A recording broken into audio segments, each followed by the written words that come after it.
Hello, IB physics students. It's Mr. Tima. I'm trying to do this for the first time, kind of recording as I'm writing. Got a little tripod set up here, so hopefully this works out.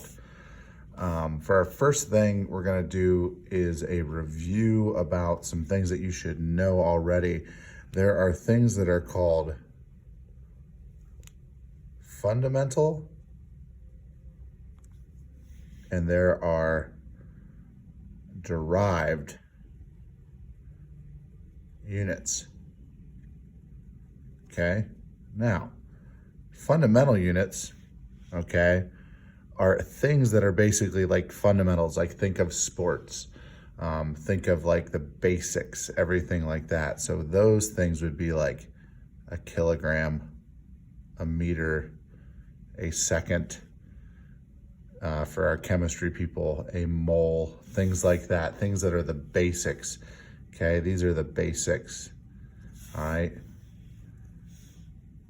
The fundamental, if you're a sports person, you'll get what that means. All right. Derived units, where have you heard that word before? Derived. Think about it.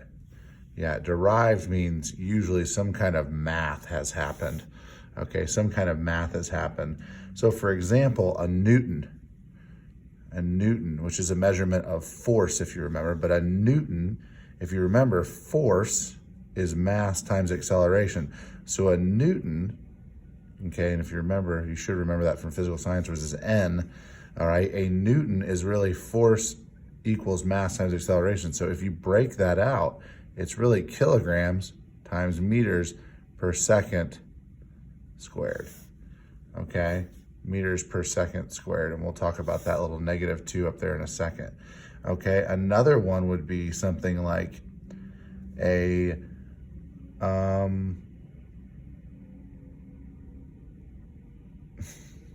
look at me fumbling through my words, but like even like acceleration. Acceleration is literally velocity divided by time.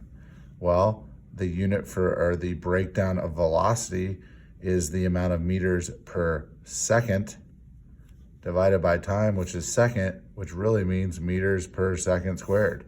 Okay, so again, there is math involved getting to these derived units. All right, unlike when we say, hey, how much does that weigh, or what's its mass? It's in kilograms. It's not kilograms per something. If you hear per something or multiplied by something, that's the difference between a fundamental and a derived unit.